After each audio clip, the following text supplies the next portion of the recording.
Hello guys, welcome back to my channel. Cat बहुत ही trending पेट बन चुका है।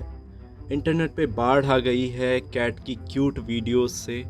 हम ऐसे अकाउंट्स फॉलो करते नहीं थक रहे हैं, उनकी वीडियोस को शेयर कर रहे हैं, उनके पिक्चर्स को डीपी लगा रहे हैं, स्टेटस लगा रहे हैं, मीम्स बना रहे हैं। और बनाएं भी क्यों ना, कैट है ही इतना क्यूट। और क्यूटनेस के साथ साथ कैट एक बहुत अच्छा कंपेनियनशिप भी देता है। ओनर्स के साथ बॉन्ड भी कर सकता है, खुद को अच्छे से क्लीन रखता है, अपने इन्वायरमेंट को क्लीन रखता है, इंडिपेंडेंट पेट है, कुत्तों की तरह ज़्यादा हल्ला नहीं मचाता, अफेक्शनेट है। बट इन सब के पीछे एक है डार्क सच्चाई, इंसानों की एक हिपोक्रेसी जो हम अक्सर इग्नोर कर देते हैं।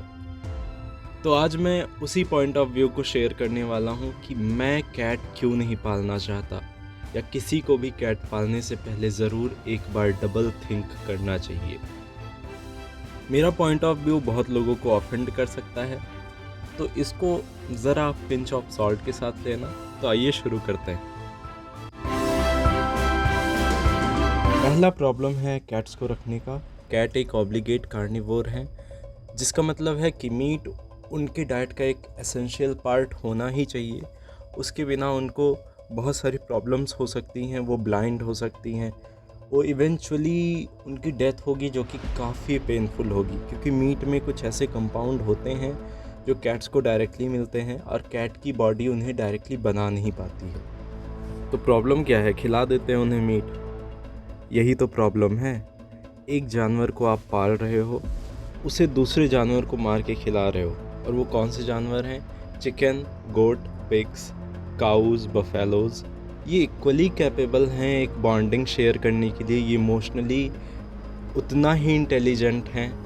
फिर हम एक एनिमल को अपने हिसाब से फेवर कर रहे हैं, अपने हिसाब से प्रोटेक्शन दे रहे हैं, वहीं दूसरे एनिमल को जो उतना ही सेंसिटिव है, उतना ही इमोशनल है, उतना ही पेन होता है, उसको मार के इसको खिला रहे हैं। तो यहाँ से एक स्पीसिज्म का कंसेप्ट निकल कर आता है। स्पीसिज्म बेसिकली क्या होता है? जैसे रेसिज्म, कि हम किसी एक चीज़ को फेवर करते हैं, हम किसी एक स्पीसीज़ को फेवर कर रहे हैं यहाँ पे। क्योंकि कैट हमें क्यूट लगता है तो हम उसको प्रोटेक्शन देंगे, हम उसको सेफ्टी देंगे, और दूसरे एनिमल्स हमें उतने क्यूट नहीं लगते, या हमारी जो लाइफ स्टाइल है जिसमें हम पेट को रखना चाहते हैं उसमें उतना ईजिली फिट नहीं होते हैं। फॉर एग्ज़ाम्पल, एक गाय को घर में पालना पेट की तरह बहुत मुश्किल हो जाएगा। तो अच्छा, एक काम करते हैं, गाय को मार के कैट को खिला देते हैं। या चिकन को तो हम रख भी सकते हैं, बट एक काम करते हैं, अब चूँकि चिकन बहुत ज़्यादा है, चिकन को हम भी खाते आए हैं, तो उसको मार के कैट को खिला देते हैं। ये मुझे बहुत ही हिपोक्रिटिकल स्टैंड लगता है। इसमें बहुत ही क्रूएलिटी छुपी हुई है, इसमें बहुत ही इनसेंसिटिविटी छुपी हुई है। एक जानवर को प्यार करने के लिए मैं दूसरे जानवर को नहीं मार सकता, ये मेरा क्लियर फंडा है। अच्छा, अब आप बोलोगे कि मैं तो बाज़ार से कैट फूड लेकर आता हूँ। आपको पता है जो मीट इंडस्ट्री है उसका 16% जो प्रोडक्ट है वो डायरेक्ट पेट फूड में जाता है। तो आप कहीं ना कहीं उस डिमांड सप्लाई चेन का हिस्सा बन रहे हो, आप मार्केट पे प्रेशर डाल रहे हो, आपकी वजह से ज़्यादा जानवर कटेंगे, आप ज़्यादा फूड खरीदोगे। तो बेसिकली मुझे उसका हिस्सा नहीं बनना है, कितना भी क्यूट कैट्स हों। बिल्ली पालने से एक बहुत बड़ा डायलेमा क्रिएट होता है, ये हम कभी सोचते ही नहीं हैं।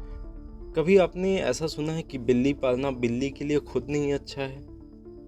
तो मैं आपको इसको ऐसे समझाता हूँ कि अगर कैट इंडोर रहती है तो हम उनको अक्सर सारा फूड प्रोवाइड करते हैं। तो अगर हम उनको अंदर रख रहे हैं तो कैट एक जंगली जानवर है, उनकी वाइल्ड इंस्टिंक्ट्स हैं हंटिंग करने की, और हम कहीं ना कहीं उसको सप्रेस कर रहे हैं। तो कैट अपनी नेचुरल लाइफ नहीं जी पाती है, जिसकी वजह से वो स्ट्रेस में रहती है या रहता है। और उसके अलावा अगर कैट को हम बाहर जाने देते हैं तो कैट का पेट भरा भी है, तो एज अ स्पोर्ट वो अपने आप को इंगेज रखने के लिए बहुत सारे बर्ड्स को, मैमल्स को कैट ऐसे ही मार देती है। और ये बहुत हाई नंबर है, बहुत बड़े नंबर हैं। कई बार तो कैट को रिस्पॉन्सिबल बताया जाता है कई ऐसी रेयर स्पीसीज़ को एक्सटिंक्ट करवाने में, मतलब विलुप्त तो हो गई कैट के शिकार की वजह से। कैट का जनरली कोई प्रेडेटर नहीं है, तो वो और जानवरों के साथ compete करती हैं, या जो छोटे मैमल्स हैं उनकी पॉपुलेशन बहुत जल्दी श्रिंक करने लगती है जैसे जैसे कैट की पॉपुलेशन बढ़ती है। और साथ में जितना ज़्यादा हम कैट पालते हैं उतना ज़्यादा लोगों का जल्दी मन भर जाता है, तो ज़्यादा चांस है कि कैट वो बाहर रोड पे एंड अप होंगी, उनको निकाल दिया जाएगा, यानी वो स्ट्रे बन जाएंगी। और ऐसी कैट्स एक बहुत पैथेटिक लाइफ जीती हैं। कभी उनको कोई ह्यूमंस मारते हैं, कभी वो डॉग्स उन पे अटैक करते हैं। कैट को अंदर रखना बाहर रखना दोनों ही एक कॉन्फ्लिक्टिंग ऑप्शन है। कोई भी ऑप्शन बहुत ज़्यादा अच्छा नहीं है कैट के लिए।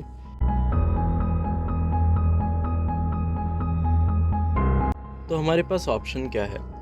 ऑप्शन है कि हम ऐसे पेट्स को चूज़ करें जिनको पालने के लिए हमें दूसरे पेट्स को, दूसरे एनिमल्स को नहीं मारना है।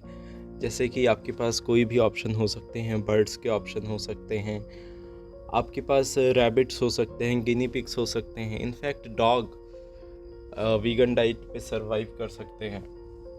मोरलेस आप इन एनिमल्स को एक ऐसा सेटअप दे सकते हो जो इनके इन्वायरमेंट को मिमिक करता है। ये आसानी से स्ट्रेस फ्री लाइफ जी सकते हैं।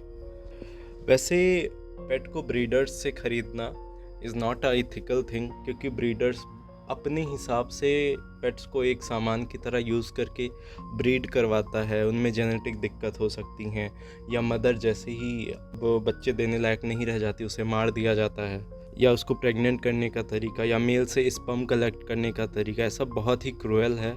आप क्या कर सकते हैं? आप किसी रेस्क्यूड पेट या किसी ने अबैंडन कर दिया है, आप ऐसे पेट को एक अच्छी ज़िंदगी दें, वो ज़्यादा बेटर है ह्यूमैनिटेरियन पर्सपेक्टिव से भी। और रही बात एक अल्टरनेटिव की, तो जैसा मैं बता रहा था, dogs can survive on vegan diet, and apart from that dogs का ह्यूमन के साथ रहना एक तरह से वो अपने नेचुरल बिहेवियर को जी पाते हैं। क्योंकि आपको पता होना चाहिए कि डॉग को डॉग ह्यूमन ने ही बनाया है सेलेक्टिव ब्रीडिंग करके। इसीलिए डॉग एक तरह से सबसे अच्छा पेट है। वो अच्छा है या हमने उसे उस तरह से बनाया है, मॉडिफाई किया है, ये एक अलग डिस्कशन है। But for sure it is a good option. और अगर आपको जानना है कि डॉग क्यों अच्छा ऑप्शन है, तो आप मेरी ये वाली वीडियो देख सकते हैं। इस वीडियो के बारे में आप क्या सोचते हैं? अपने ओपिनियंस प्लीज़ हमें बताएं।